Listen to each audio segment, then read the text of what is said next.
السلام علیکم۔ آج ہم حضرت موسیٰ علیہ السلام اور خضر علیہ السلام کا واقعہ سنیں گے۔ تو آئیے شروع کرتے ہیں حضرت موسیٰ علیہ السلام کا واقعہ۔ حضرت موسیٰ علیہ السلام کلیم اللہ سے باتیں کیا کرتے تھے اور وہ اکثر کوہ طور پہاڑ پر چلے جایا کرتے تھے جہاں ان کی اللہ سے باتیں ہوا کرتی تھیں۔ ایک مرتبہ اللہ نے موسیٰ علیہ السلام سے کہا، اے موسیٰ، میں چاہتا ہوں تم مزید اور علم سیکھو، اور مزید علم سیکھنے کے لیے تم فلاں جگہ جاؤ، وہاں میرا ایک بندہ ہے جس کا نام خضر ہے، خضر علیہ السلام۔ تب موسیٰ علیہ السلام نے اللہ سے کہا، میرے رب، میں ان سے ملنا چاہتا ہوں۔ تب اللہ نے فرمایا، ٹھیک ہے موسیٰ، تم فلاں جگہ پر چلے جاؤ اور علم سیکھو، کچھ وقت ان کے ساتھ گزارو۔ حضرت موسیٰ علیہ السلام بہت خوش ہوئے اور وہ اس راستے پر چل پڑے جیسا کہ اللہ نے کہا تھا۔ تب وہ اپنے ساتھ ایک بھنی ہوئی مچھلی لے کر چل پڑے۔ اللہ نے انہیں کہا تھا کہ جب وہ مچھلی زندہ ہو کر جس راستے پر جائے گی، اس جگہ پر تمہیں حضرت خضر علیہ السلام ملیں گے۔ حضرت موسیٰ علیہ السلام چلتے رہے، ایک جگہ پر وہ جا کر رک گئے اور پھر کچھ آگے بڑھے۔ جب انہوں نے دیکھا تو وہ مچھلی نہیں تھی۔ حضرت موسیٰ اس جگہ سے واپس پلٹے اور جب آئے تو انہوں نے دیکھا ایک جگہ ایسا نظر آ رہا تھا جیسے کہ دو دریا آپس میں مل رہے ہوں۔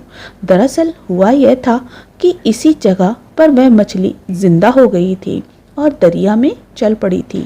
اس کے چلنے سے یہ راستہ نظر آ رہا تھا۔ حضرت موسیٰ علیہ السلام اس جگہ پر رک گئے اور مچھلی کے ذریعے بنائے گئے اس راستے پر چل پڑے۔ کچھ دور چلنے پر انہوں نے دیکھا کہ ایک بڑی سی سفید چادر میں ایک نورانی بزرگ بیٹھے ہوئے ہیں۔ حضرت موسیٰ علیہ السلام نے ادب سے وہاں کھڑے ہو گئے اور انہیں سلام کیا۔ حضرت موسیٰ علیہ السلام کو دیکھ کر اس بزرگ نے انہیں کہا، آئیے، مجھے آپ ہی کا انتظار تھا۔ حضرت موسیٰ علیہ السلام کو یہ سن کر بہت تعجب ہوا۔ انہوں نے کہا، آپ مجھے کیسے جانتے ہیں؟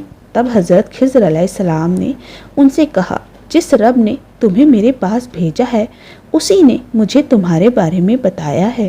حضرت موسیٰ علیہ السلام نے ان کے ساتھ رہنے کی خواہش ظاہر کی۔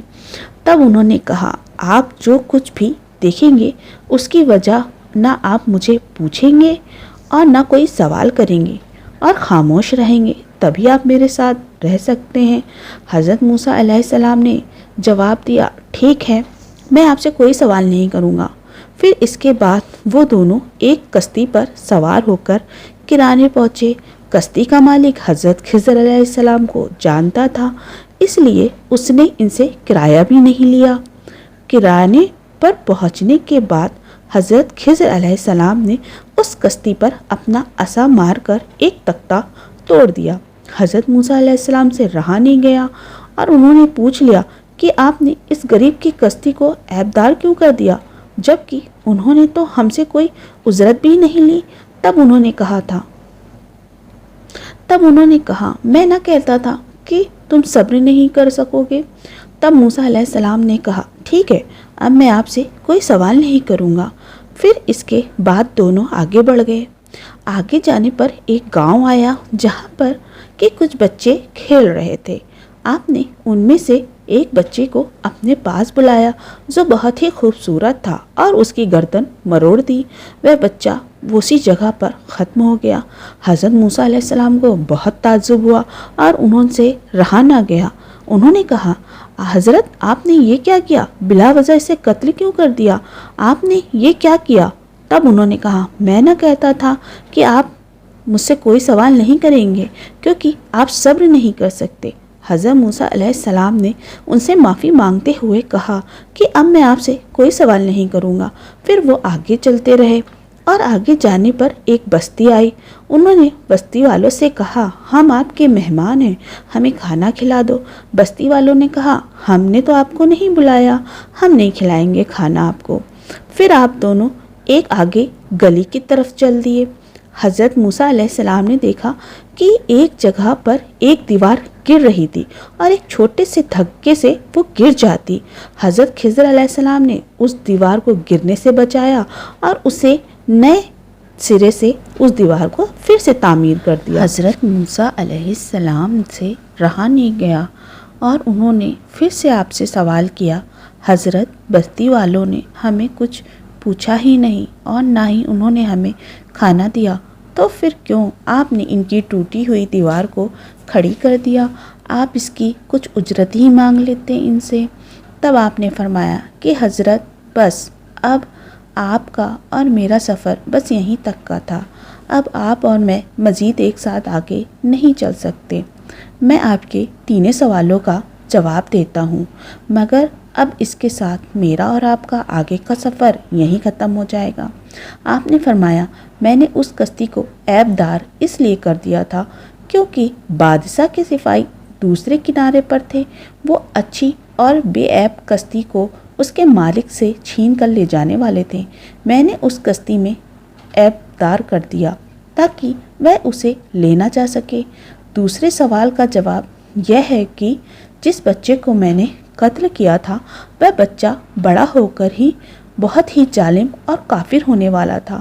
اس کے والدین بڑے نیک اور عبادت گزار ہیں اور اس سے والہانہ محبت کرتے ہیں۔ اس کی یہی محبت کی وجہ سے ان کا کفر میں مبتلا ہونے کا اندیشہ تھا، اس لیے اللہ کے حکم سے میں نے اسے ختم کر دیا۔ اور جہاں تک تمہارے تیسرے سوال کا جواب ہے کہ جس دیوار کو میں نے گرنے سے بچایا اور یہ دیوار 2 یتیم بچوں کی تھی، اگر وہ دیوار گر جاتی تو وہ خزانہ دوسروں کے ہاتھ لگ جاتا۔ میں نے اس دیوار کو پھر سے کھڑا کر دیا تاکہ وہ خزانہ بالغ ہونے پر ان یتیم بچوں کو ہی مل سکے۔ اور اس طرح اللہ کے کچھ ایسے کام ہیں جس کا بھید کوئی نہیں جانتا سوائے اللہ کے، اور اللہ جس سے چاہتا ہے اس سے وہ کام لے لیتا ہے۔ میں اللہ کے حکم کے بغیر کوئی کام نہیں کرتا۔